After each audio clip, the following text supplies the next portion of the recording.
For today's video nga pala, kwentong adventure na naman tayo. Kasama ko pala dyan si Ivan. At dahil walang pasok ngayon at sinama niya nga pala ako mag-tour guide. Yung mga sa likuran nga pala yung mga itutour namin. Papunta nga pala kami sa Mount Bahili, saan sikat din napuntahan ng mga beginner na mga aakyat. At syempre as a tour guide, bago tayo umalis, nag-meeting muna na bawal hawakan ng lahat na makikitang hayop. Pwedeng picturean pero bawal hawakan. At syempre kasama na rin din yung pag-prayer meeting para safe ang nature trip natin ngayon mga boss. Malinis naman yung daanan papuntang Mount Bahili.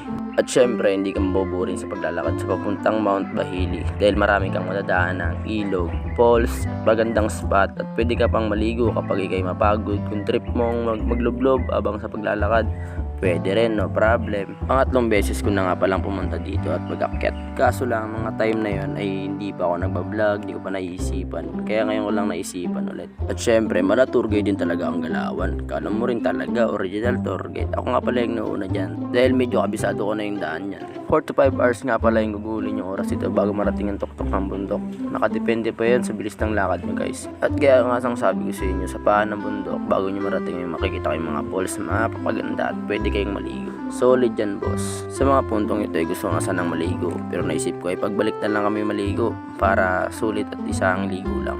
Medyo malayo pa kasi ang lalakarin namin. At pagdating sa mga area na to ay medyo naging mabagal na kami dahil medyo aakit ka na ng bato at kailangan mo na maging mag-ingat. Pero para sa akin ay basic lang naman dahil lumaki naman ako sa bundok. May magkakit-akit ng mga puno, mga bato. Kaya inisip lang namin dito yung aming mga guests, kaya kailangan namin ingatan at maging mabagal. At dahil nga gaya ng sabi ko sa inyo, may magandang view dito na spot, kaya nagpicture-picture na sila. May 3 oras na nga pala kami naglalakad pero hindi pa kami nakakalahati. Kaya naisipan ko na rin nga pala mag-inom dito ng tubig para iwas DJ tayo dito mga. At sobrang lino talaga ng tubig dito guys. At kapag naligo ka at meron ka pang makikita magandang view dito sa iyong harapan kapag ikaw yung nagtampi sa ulo. Kaya nga nang sabi ko sa inyo dito guys, mas magandang view dito. Mas maganda dito kapag naka iPhone Pro Max Fully Video ka dito. Upo ka dyan, tapos kitang-kita mo ang magandang background ng lugar. Tulad ng mga gayang galawan, no? 0.10 nga pala yan kasi naka Realme C3 4000 nga pala ako. Baka Realme yan. Sa puntong ito nga pala guys, medyo nakakalate na kami. Kaya chinik na namin sa baba kung may naiwan pa o may nauna.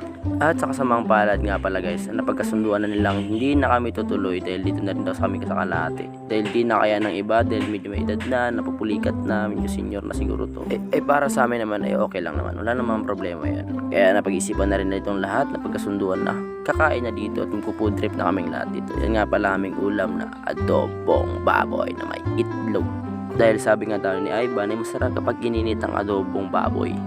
Kaya yan, food trip na naman ng mga itik. Sobrang sarap nga pala talaga magkain niya sa bundok guys. Tapos na nakakamay, sobrang ganda ng view. Tapos sarap yung ulam mo, adobong baboy, food trip talaga. Lalo na kapag libre. At syempre pagkatapos kain, konting pahinga naman guys. At malas cinematic ang galawan ng pagkakuha dyan. Pagkatapos namin nagpahinga ng mga 10 minutes, ay nagamat-amat na kami maglakad magbaba. Ang mahirap talaga sa pag-hike kapag hindi ka prepared ang iyong katawan. Maaari kang mapulikat, wala kang exercise. Mga ganyan ang mangyayari sa'yo. Kaya sa mga nais mag-hike dyan, dapat prepared ang iyong katawan. Konting exercise naman, jogging para hindi kayo makaramsan. Kaya syempre naligo muna sila dito sa may baba, kaantay sa ibang naiwan sa taas. Kaya syempre bago ang lahat, huwag natin kalimutan mag-inom para hindi tayo ma-dehydrate. Kasama yan sa buhay natin ang pag-inom ng tubig. Kaya syempre, tamang papugil lang sa camera.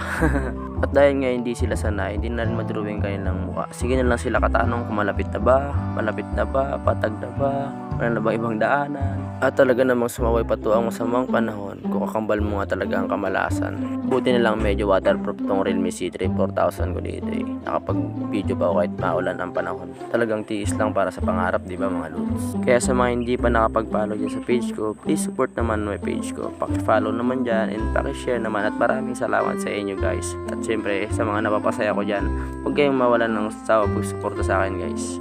Follow nyo rin nga pala yung page ni Ivan, Akyat. Siya nga pala talaga ang pinaka-tour guide dito sa amin. Sinama niya lang kasi ako dito dahil wala akong pasok. At gusto ko rin na experience at mag-vlog. Kaya sumama na rin talaga ako. Sa mga oras na to, tila paputol-putol ang ulan. Pero bigwas naman ang lakas. Kaya naisipan namin tumago muna dito sa likod ng pick-up. Shoutout nga pala sa'yo kuya. Kita-kita nyo naman ang lakas talaga ng ulan. At shoutout nga pala dyan kay Ivan dahil pagod na pagod siya sa pag-aakyat. Kaya napayuko na lang siya dyan guys dahil nabawasan na ang taba niya ng 5 kilo. At kaya nga nang sabi ko sa inyo, bago tayo umuwi, maliligo muna ako ng ilog. talagang napakape na rin ako dito dahil meron nga palang dalang support ka lang si Ivan. Dahil sobrang sarap magkape sa tabing ilog, tamang chillin lang dyan guys. Kaya shoutout nga pala sa Kopi Ko Blanca na aming kakapihin ngayon. At syempre, naligo na rin nga pala ako dyan, nagbabad-babad ako ng ulo ko, nagwisik-wisik na parang pato, diba? Tamang wisik-wisik lang, tulad yan, wisik-wisik tayo guys. At syempre, tipla na ang kape, at expose, syempre, shoutout nga pala sa'yo, Akyat, yan nga pala ang kanyang sticker. At syempre, tabang higop, first bite ng higop, talagang sobrang sarap, higop pati pamilya. Kaya shoutout din sa inyong mga nagkakape ngayon na habang nanonood ng aking video. Tara, kape tayo guys. At syempre, pinatong ko na yung cellphone ko para mag timelapse. At tamang kwentuhan lang kami ng mga kaganapan kanina sa bundok. Kaya ganun talaga ang buhay. At nung nakawin na kami nga pala sa City Proper, na dumaan nga pala kami dito sa Robinson's Place, Palawan. Naghanap nga pala kami dito ng aming mga kainan.